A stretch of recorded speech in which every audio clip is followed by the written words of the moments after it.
Sejam todos bem-vindos à nossa aula ao vivo. E como eu falei, né, na aula passada, na última terça-feira, eu hoje vou começar falando, vou gastar um tempinho aqui no início da aula para falar daquele assunto, né, bem polêmico, bem espinhoso, da questão lá dos filhos de Deus que se relacionaram com as filhas dos homens, né? E vou mostrar aqui, à luz do Novo Testamento, que é bem possível a leitura de que esses filhos de Deus fossem de fato anjos, né? E não e que aquilo não diz respeito a apenas uma mistura de genealogia, ou seja, a interpretação tradicional defende, né, que os filhos de Deus são os descendentes de Sete, e que as filhas dos homens são as mulheres descendentes de Caim. E que então os filhos de Sete, né, os descendentes de Sete, se casaram com as descendentes de Caim, e por isso nasceram os gigantes, e Deus depois acabou destruindo o mundo como um todo. Como eu disse já também lá naquele momento, né, daquela aula, há algumas dificuldades com essa interpretação já no texto lá de Gênesis 6, porque, embora o texto de Gênesis 6 não seja suficiente para decidir a questão, ou seja, ele em si mesmo pode ser lido de um jeito ou de outro, mas quem tem que ter a palavra final sempre é o Novo Testamento, é assim que eu entendo. Mas só o Gênesis 6, ele não tem a palavra final, porque ele não interpreta, ele não diz claramente quem são esses filhos de Deus, né? E por isso a interpretação tem que ser feita, e a interpretação, portanto, né, a possibilidade pode ser tanto para uma coisa quanto para outra. A dificuldade principal, eu entendo, de interpretar como sendo genealogias, é justamente porque a terminologia do texto, quando ele fala assim, os filhos de Deus, certo? É plural, né? Os filhos de Deus, e depois ele fala as filhas do homem, né? Ele não fala assim, os filhos de Sete com as filhas de Caim. Se fosse o caso, ele usaria desta maneira, ele diria, então, os filhos de Sete, né? Até então ele usou assim a linguagem, ele não falou de filhos de Deus e filhos dos homens. Ele sempre falou, né? Os filhos de Sete, os filhos de Caim. E seria lógico, se fosse o caso, que ele usasse esse termo, né? Os filhos de Sete se casaram com as filhas de Caim. Mas ele não usa essa expressão, ele diz os filhos de Deus se casaram com as filhas do homem, dos homens, podemos falar assim? Sim, mas a ideia é mulheres humanas. Os filhos de Deus se casaram com mulheres humanas. E isso, ou seja, se isso significava a mistura de genealogia, né, então também outra vez, só os homens da descendência de Sete se casaram com as mulheres, só as mulheres, a inversão não aconteceu nunca, ou seja, os filhos de Caim não se casaram com as filhas de Sete, foi só um lado da história, né, que aconteceu isso, só os homens de um lado que se casaram com as mulheres do outro lado. Isso limitaria também, né, o acontecimento a apenas uma parte da história. E por isso eu entendo que, mas eu digo, o texto de Gênesis 6 em si, sozinho, ele não é suficiente para definir a questão. Então, nós vamos precisar ir para o Novo Testamento e verificar se o Novo Testamento vai mencionar essa história antiga em algum lugar, né? E eu entendo que o primeiro lugar aqui onde essa história antiga é mencionada está em 1 de Pedro, capítulo 3, a partir do verso 18, porque menciona a época, menciona espíritos daquela época e fala que eles estão aprisionados em algum lugar. Veja, o texto fala assim, pois também Cristo morreu uma única vez pelos pecados, o justo pelos injustos, para conduzir-vos a Deus. Morto, sim, na carne. Então, aqui, primeiramente, o destaque está para a morte de Cristo. O que ele realizou com a sua morte? Com a sua morte, ele substituiu os pecadores. Ele se colocou no lugar dos pecadores para salvar esses pecadores. Mas ele continua, mas vivificado no Espírito. E veja, essa expressão, vivificado, que aparece aí no texto, ela, né, o significado dessa expressão aponta para ressurreição. É esse termo que eu coloco do lado aqui, ó, tá grifado no grego, né, o termo zoopoietes. Zoo, né, é vida. E poietes é feito novamente. Então, o significado é feito vivo no Espírito, ressuscitado. O Espírito Santo ressuscitou a Jesus. Portanto, eu interpreto não essa ida de Jesus para algum lugar para fazer esse anúncio que o texto diz aqui, eu não entendo como tendo acontecido quando Jesus morreu na cruz, e aí o seu espírito, né, saiu dele, e esse espírito foi para algum lugar fazer alguma coisa, pregar para alguém, sei lá onde foi, e que depois ele foi para o céu, né, e depois voltou para a terra para ressuscitar ao terceiro dia. Então, não é entre a sexta e o domingo que aconteceu isso, é depois do domingo. Depois do domingo. Ou seja, quando Jesus morreu na cruz, o único lugar para onde ele foi é o paraíso. Ele falou para aquele homem, né, ao lado dele, ainda hoje estarás comigo no paraíso. Então, o espírito, a alma humana de Cristo, unida ao Logos eterno, à segunda pessoa da Trindade, ela foi para o paraíso naquele dia. Não foi para os infernos, não foi para o Tártaro, não foi para os lugares de prisão, né? Foi para o paraíso. Mas depois que ele voltou ao terceiro dia, então, assim, ressuscitado no Espírito, ou porque ele foi ressuscitado pelo Espírito, então ele foi e pregou aos espíritos em prisão. A expressão usada aqui, né? Aos enfilaque pneumassim, ou seja, os espíritos que estão em prisões. Aqui a ideia o termo prisão aqui dá a ideia de uma prisão real mesmo, grades, né? Onde tem barras de proteção, um lugar de prisão mesmo. Claro que é uma coisa espiritual, né? Uma coisa física, até porque quem está aprisionado ali não são pessoas físicas, mas espíritos. E eles estão num lugar de prisão para espíritos. E foi nesse lugar que Jesus, então, foi lá, e o texto diz, pregou. A palavra, a expressão grega pregou, é ekerusen, né, que está aqui também.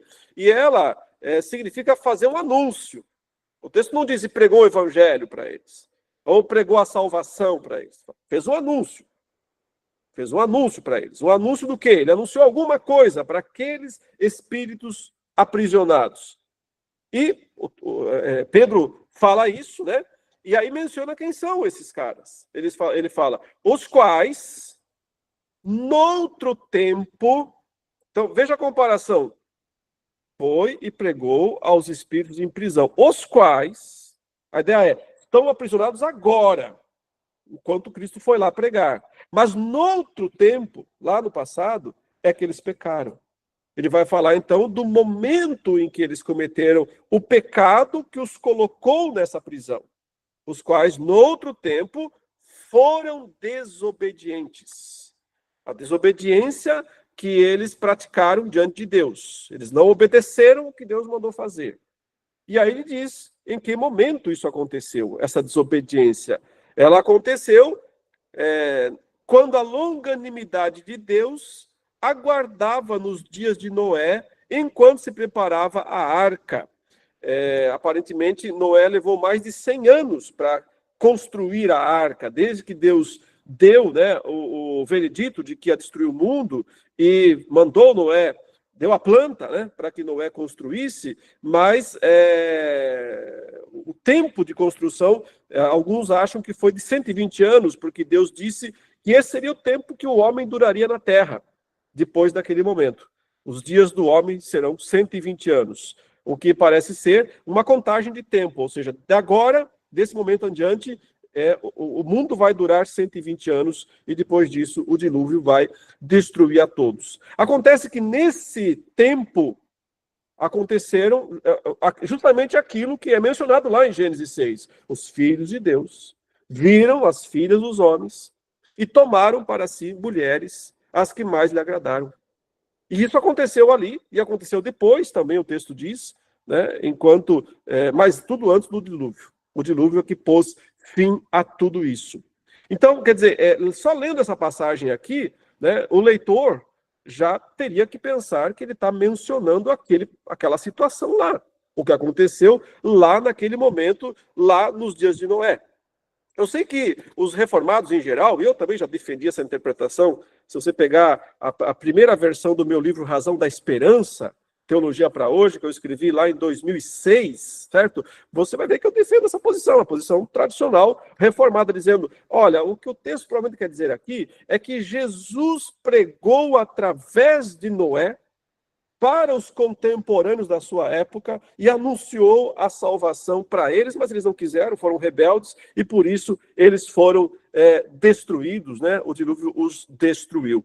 É uma maneira engenhosa de não precisar, né, admitir o ensino difícil que o texto está, obviamente, trazendo. Mas qual é o problema dessa interpretação? Vários, porque aqui você precisa ignorar um monte de informação que o texto dá para poder crer dessa maneira. Você tem que ignorar o fato de que ele disse que Jesus foi ressuscitado falar isso. Quando ele foi feito vivo no Espírito, é que ele foi lá falar aos espíritos em prisão. Você tem que ignorar o fato que o texto diz também que eles, para quem Jesus fez a proclamação, foram desobedientes noutro tempo. Então, ele faz uma comparação clara entre o momento da pregação que Cristo fez, o anúncio que Cristo fez, e o momento em que o pecado deles foi cometido. Foi noutro tempo. Só que se fosse o caso, né, de Jesus estar pregando nos dias de Noé, era no mesmo tempo.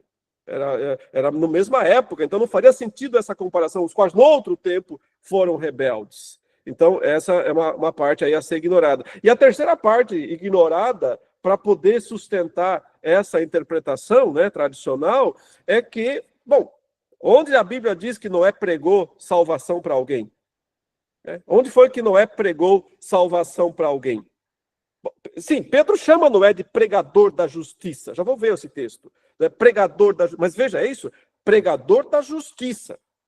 Ele não pregou graça, ele não pregou salvação, ele não pregou arrependimento. Muitas vezes as pessoas pensam que Noé estava lá construindo a arca e falando, gente, vai chover, que ele era como Jonas. Gente, vai chover, se arrependam, olha, tem lugar aqui, gente, venham, entram na arca, estou dando a chance, entra na arca. A gente imagina isso, né? Que Noé ficou ali anunciando e falando, vai chover, entra na arca. E que chegou um dia que ele falou, bom, ninguém quis entrar, vou fechar a porta e vocês que sejam condenados. Mas isso não aconteceu. Não aconteceu porque Deus não mandou Noé fazer isso. O que foi que Deus mandou Noé fazer? Deus disse, Noé, faz a arca que eu estou te mandando, e o que vai fazer é o seguinte, você vai pegar um casal de cada animal que existe, né, alguns são 7, e vai colocar na arca. Entra tu e a tua casa. Só. Deus não mandou mais ninguém, não mandou chamar mais ninguém. Porque a única pessoa que achou graça diante de Deus foi Noé, ninguém mais. E a família dele só foi salva por causa dele. Por causa dele. Porque Deus disse, põe a tua família dentro da arca. Deus não mandou Noé colocar mais ninguém, nem pedir para mais ninguém entrar. Não houve oferta de salvação para mais ninguém. Não houve pregação. Por que não é o pregador da justiça? Porque enquanto ele estava fazendo a arca, ele estava dizendo, vocês vão morrer. Vocês todos vão morrer. Todo esse mundo vai morrer. Não vai sobrar ninguém aqui nesse mundo. É isso que ele... O autor aos Hebreus não fala exatamente isso. Pela fé, Noé aparelhou a arca através da qual ele condenou. Ou seja, a única pregação que Noé fez foi dizer, esse mundo está condenado e essa arca é a prova disso. Daqui a pouco vai chover e só vai estar salvo os animais que Deus quis que eu colocasse na arca, eu e a minha casa. E mais ninguém. Por isso que, inclusive, o texto aqui de Pedro menciona isso. Enquanto se preparava a arca, né, na qual poucos, a saber, 8 pessoas foram salvos através da água. Não houve pregação, não houve anúncio para outras pessoas. E isso para mim é definitivo, porque então eu não posso dizer que Jesus foi e pregou através de Noé, ofereceu salvação aos contemporâneos dos dias de Noé. Primeiro porque isso não está lá no livro de Gênesis, Noé não fez isso em momento nenhum. Primeiro porque Deus não mandou Noé fazer isso em momento nenhum. E também porque quando o Novo Testamento diz que o que Noé pregou foi justiça. Ele só anunciou a vinda, a chegada da justiça de Deus, a qual aconteceu exatamente no momento em que o dilúvio se abateu sobre o mundo. Na sequência, então, temos assuntos aqui no texto que falam sobre a questão do batismo, então eu não vou entrar nesse ponto agora, para não misturar, mas veja a sequência clara. Então, ele foi e pregou aos espíritos em prisão, os quais no outro tempo foram rebeldes lá, enquanto a arca estava sendo construída, ok, etc. E aí ele menciona novamente a ressurreição de Cristo, que é o que ele começou a falar aqui atrás. Ele começou a falar do foi vivificado no Espírito. Ele retoma o assunto aqui, né, por meio da ressurreição de Cristo, o qual, depois de ir para o céu, então aqui já é a ascensão, está à destra de Deus, ficando-lhe subordinados quem? Olha aqui, anjos, potestades e poderes. Então agora você pode entender o que foi que ele foi proclamar lá. Ele foi proclamar isso aqui, ó, subordinação. Porque quando ele foi aos céus, quando ele chega aos céus, então ele morre na cruz, ele ressuscita ao terceiro dia e sobe aos céus 40 dias depois. Quando ele sobe aos céus, todos os anjos, as potestades, os poderes que estavam lá até esse momento ficam subordinados a ele. Então, a ideia aqui parece ser, porque os judeus sempre acreditaram nisso, que aquele grupo de anjos pecadores lá de Gênesis 6, e que foi lançado nos infernos, né, no Tártaro, na prisão, eles seriam o grupo mais inacessível, porque eles estavam lá trancafiados. Mas aqui o que Pedro está dizendo é, não, Jesus é o Senhor de todas as coisas, no céu, na terra e debaixo da terra, né? Então, até esses que estão lá presos ouviram do senhorio de Cristo. Tiveram que ouvir que ele agora é Rei dos Reis, Senhor dos Senhores. Então, a pregação de Cristo, o anúncio que ele faz a esses espíritos de prisão, não é para oferecer algum tipo de salvação para eles, mas é para dizer a todos eles, ajoelhem-se. Todo joelho tem que se dobrar diante do meu nome. Ajoelhem-se no céu, na terra e debaixo da terra. Todos têm que se ajoelhar, diz isso Filipenses, e toda língua tem que confessar que Jesus Cristo é o Senhor, para a glória de Deus Pai. Portanto, isso aqui faz parte da sua glorificação, faz parte da sua exaltação. E por que é? E agora aqui é exegese pura, ok? Por que é que Pedro está usando tudo isso, essa história toda aqui no capítulo 3? Porque o assunto de Pedro na carta inteira é sofrimento. Ele está falando para os crentes da igreja que eles têm que aceitar o sofrimento. Porque só quem passa pelo sofrimento é exaltado. Quem se nega a sofrer, quem se nega a passar pelo sofrimento, perde a glória, perde a exaltação, perde a coroa. Veja, é exatamente isso. Olha, começa aqui antes, ó. Irmãos, ele diz aqui, se for da vontade de Deus, verso 17, é melhor que sofrais por praticardes o que é bom do que praticando o mal. Veja como ele liga. Pois também Cristo morreu ou sofreu, né, uma única vez pelos pecados, os justos pelos injustos. Então, a ideia de Pedro aqui é, Jesus sofreu pelos pecados, mas teve a recompensa. Qual a recompensa? Todos os seus inimigos debaixo dos seus pés. Ficaram subordinados a eles, todos, inclusive aqueles que já estão nos infernos, ficaram subordinados aos seus pés. Compensou o sofrimento dele. Então, ele está dizendo, sofram, né? Assumam o sofrimento, não fujam, sofram pelo bem, não sofram pelo mal, né? Sofram pelo bem, até porque os perdidos estão sofrendo pelo mal. E o assunto de Pedro aqui, né, é anjo mesmo, porque você fala, tudo bem, mas aqui não aparece a palavra anjo, né? Aparece a palavra espíritos. Primeiro para o Espírito de Cristo e depois aqui espíritos em prisão. Então, você talvez diga assim, mas então eu não tenho certeza que esses aqui são anjos mesmos, porque eles podem ser quaisquer espíritos. Bom, a gente sempre diz assim, né? A Bíblia interpreta a si mesma. Então, Pedro aqui está usando o termo espíritos. Agora nós temos que ver se ele, Pedro, menciona outra vez esse assunto em algum outro lugar, e aí sim menciona o termo anjos.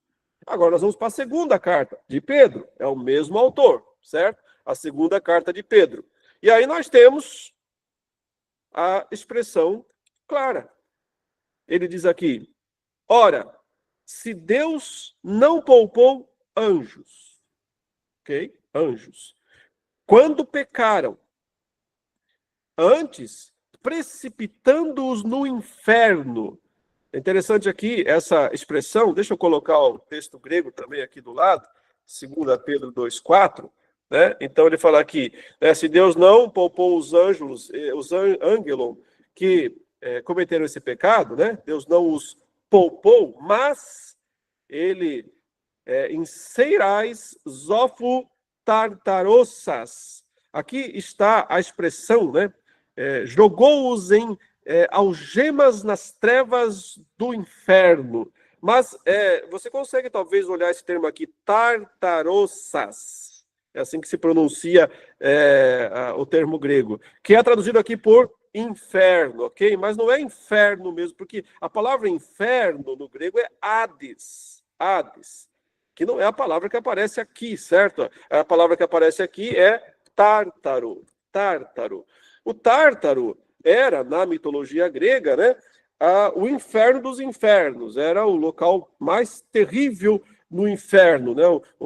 Foi no Tártaro, nas profundezas do Tártaro, que Zeus prendeu os titãs, lembra da mitologia grega? Então, jogou os titãs lá no poço do abismo, no fundo dos infernos. E de lá, né, esses titãs acabaram tentando sair em algum momento. Então, observem, esse é o termo usado aqui. Esses anjos foram colocados no Tártaro, eles foram colocados na prisão de segurança máxima, na pior das prisões, que é o que Pedro fala na primeira carta. Os que foram desobedientes, né, foram lançados para a prisão. E lá ele não disse qual era a prisão e nem quem eram os espíritos, mas aqui ele diz qual era a prisão e quem são esses espíritos. São os anjos que foram precipitados no Tártaro. E veja o que vem já na sequência. E não poupou o mundo antigo, mas preservou Noé. Então, está sempre nesse momento aqui, está sempre ligado com esse momento. Preservou a Noé, que ele chama de pregador da justiça, não pregador de salvação, pregador de justiça, e mais 7 pessoas quando fez vir o dilúvio sobre o mundo de ímpios. Então, o próprio autor, né? Temos 1 Pedro, temos 2 Pedro. Então, quer dizer, como é que você interpreta o texto? Você precisa de um outro texto te ajudando a interpretar. A Bíblia interpreta a si mesma. Se o autor usou a palavra anjos aprisionados no Tártaro, na segunda carta, na primeira ele usou espíritos em prisão, relacionou os dois momentos com Noé, outra vez, Noé. O que sobra? De quem estamos falando? Que outro caso, que outra situação tinha lá em Gênesis 6 para exemplificar isso? Que outro assunto tem, exceto esse que está escrito com todas as letras? Os filhos de Deus tomaram para si mulheres, as que mais lhe interessaram, né? Mais desinteressaram. É o único assunto, tem outro assunto para correlacionar, certo? E se isso ainda não foi suficiente, digamos, se a pessoa ainda não se convenceu com essas correlações que parecem muito claras no texto, então temos que deixar Judas dar a palavra final, né? E aí, no meu entendimento, é palavra final mesmo, porque ele vai dizer com todas as letras que o pecado dos anjos aqui era justamente ser relacionado de maneira prostituta, de prostituição. Vejam, então, aqui o texto fala assim: quero, pois, lembrar-vos, embora já estejais cientes de tudo uma vez por todas, que o Senhor, tendo libertado um povo, tirando-o da terra do Egito, destruiu depois os que não creram. E há anjos, os que não guardaram o seu estado original, mas abandonaram o seu próprio domicílio, ele tem guardado sob trevas em algemas eternas para o juízo do grande dia. Como Sodoma e Gomorra e as cidades circunvizinhas, que havendo-se entregado à prostituição. Primeiramente, observe o seguinte, né? São 3 exemplos do passado que estão sendo evocados aqui, como exemplos de condenação, gente que não pôde, que não recebeu misericórdia, o texto fala, né? Que Deus não poupou. por que é que Judas está usando esse argumento e trazendo esses 3 casos do passado aqui para a mesa? Porque ele está falando de falsos mestres dos seus dias que estão fazendo coisas parecidas, assim, que estão pregando coisas absurdas, e Judas está dizendo que esses caras vão ser destruídos. Está aqui, ó, olha. Certos indivíduos, aqui verso 4, se introduziram com dissimulação, os quais desde muito foram antecipadamente pronunciados para essa condenação. Homens ímpios, que transformam em libertinagem a graça do nosso Senhor Jesus e negam, né, a graça do nosso Deus e negam o nosso único soberano e Senhor Jesus Cristo. Ok, quero, pois, lembrar-vos que Deus não poupou gente do passado que fez coisas terríveis, portanto, também não vai poupar esses falsos mestres, eles vão ser destruídos. E aí o que Judas faz é citar 3 exemplos do passado. E só para você saber, né, Judas não está inventando aqui, ele está usando uma técnica comum. Ele está basicamente imitando o que muitas vezes os judeus faziam naqueles dias. Usar os 3 exemplos do passado como os 3 piores exemplos de todos. Sempre pegando 3 casos, ok? Você vai encontrar isso, e aí eu coloco isso naquele meu artigo lá, tá? Quem quiser pegar as informações completas, leia o artigo lá, Revisitando os Espíritos em Prisão, tem disponível de graça no Google, é só buscar. Esses 3 casos do passado aparecem pelo menos em, sei lá, uns 15 ou 20 textos do período lá antes do livro de Judas, ok? Entre os séculos 2 antes de Cristo e o primeiro século depois de Cristo. E muitas citações sobre esses 3 exemplos do passado. Às vezes eles mudam um ou outro dos 3, mas um sempre aparece. Os anjos. E nessas citações que aparecem, sempre são os filhos de Deus que se relacionaram com as filhas dos homens. Sempre. É unânime entre os judeus desse período essa interpretação. Para eles, não há outra possibilidade. É unânime, sempre. Quem são os filhos de Deus que se relacionaram com os filhos dos homens? Os anjos que pecaram com as mulheres. E Judas aqui usa o mesmo estilo de argumentação e cita o mesmo caso também, né? Então, veja, ele cita o primeiro caso. A geração do Egito, ele diz, aqueles que o Senhor tirou do Egito, mas destruiu depois os que não creram. Então, nós temos aqui o primeiro caso. Pessoal que saiu do Egito, não creram, destruídos. Então, nós temos as pessoas, o pecado, o que aconteceu. As pessoas, geração do Egito. O que eles pecaram? Não creram. Não creram quando? Porque não creram que Deus ia levá-los até Canaã, né? Duvidaram que Deus ia derrubar os gigantes lá da terra de Canaã. Não creram. Consequência, foram destruídos. Morreram no deserto, não entraram na terra prometida. Agora, esse é o segundo caso. E há anjos. Os que não guardaram o seu estado original, ou seja, não todos, só aqueles que não guardaram o seu estado original.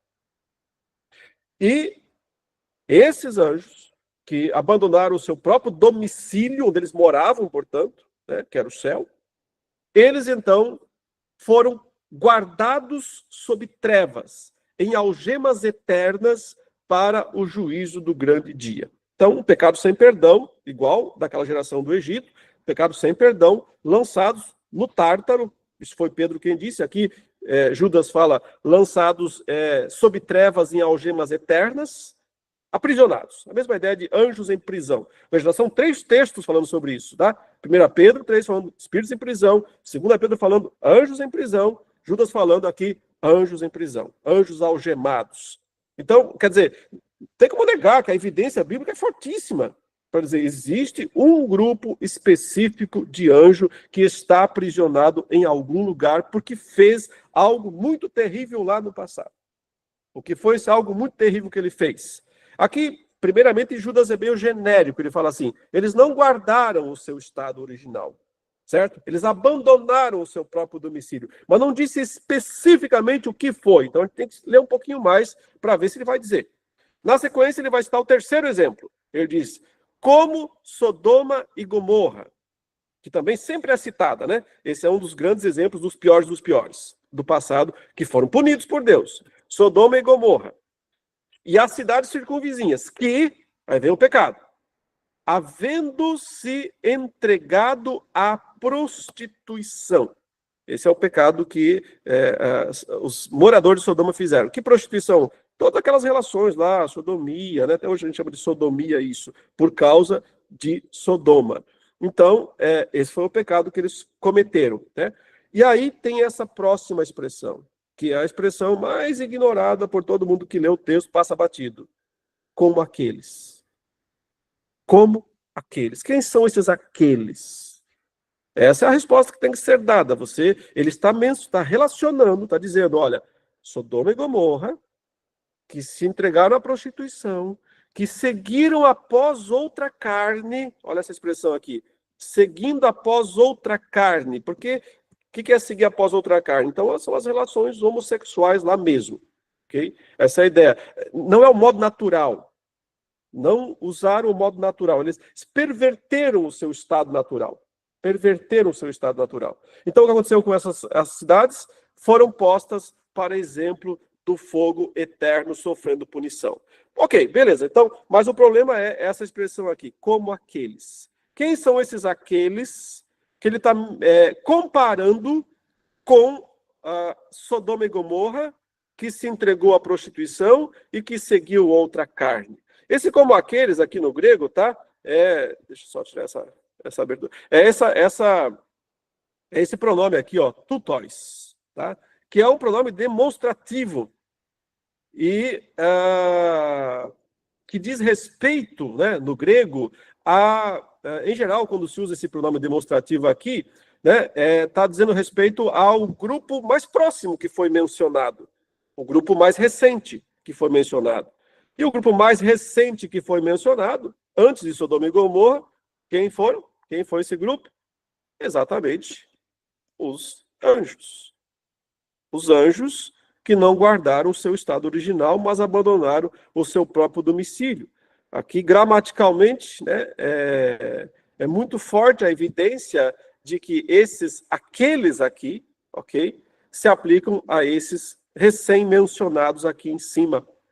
Portanto, o que foi o guardar, não guardar o estado original, mas abandonar o próprio domicílio? Foi algo parecido com se entregar à prostituição e seguir após outra carne, tá? Porque se não fossem os anjos, então teriam que ser aqui o povo que saiu do Egito, tá? Que é o exemplo um pouco mais longe, né? Mas é o exemplo que também acabou de ser mencionado. Poderia ser, sim, o povo que saiu do Egito.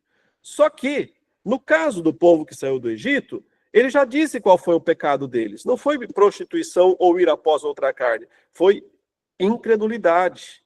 Ou seja, ele mencionou claramente qual foi o pecado do povo que saiu do Egito. Os incrédulos, foi incredulidade. Mas ele não tinha dito especificamente qual era o pecado dos anjos. Só disse, não guardaram o estado original. Abandonaram o próprio domicílio. Ok? Então, aqueles aqui, gramaticalmente, deve ser interpretado como sendo uma referência aos anjos que não guardaram o seu estado original. Então, isso fecha a questão. Não há mais o que discutir. O Novo Testamento está afirmando explicitamente que os anjos lá se prostituíram com as mulheres. E o único lugar onde isso é mencionado, à luz de 1ª e 2ª Pedro, são os filhos de Deus que se relacionaram com as mulheres lá. Essa interpretação, alguém perguntou aí, acho que no bate-papo, né, se essa interpretação é oficial da IPB. Eu não tenho interpretação oficial sobre esse assunto. Cada teólogo, cada intérprete interpreta por si mesmo, ok? Tem direito de fazer sua própria interpretação do texto. Contudo, hoje, atualmente, 90% dos comentaristas reformados de Judas e de 2ª Pedro seguem essa interpretação. Os melhores e mais confiáveis intérpretes atuais de Judas e 2ª Pedro seguem essa interpretação.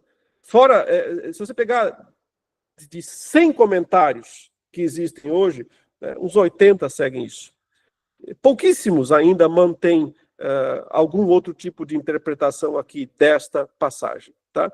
Para citar um que pensa diferente, é o Wayne Grudem. É o único desses grandes nomes atuais que fez um comentário de 2ª Pedro para defender a ideia lá de que era, 1 Pedro, na verdade, ele fez para defender a ideia de que Jesus pregou através de Noé para os seus contemporâneos. É o único. Todos os demais intérpretes de altíssimo nível, ok, têm defendido esta interpretação. Então, o meu objetivo aqui foi apenas mostrar, né, esta ideia, tá certo? Agora, se quiserem fazer perguntas específicas sobre isso, né, para tirar suas dúvidas, lembrando sempre, né, isso aqui não é um assunto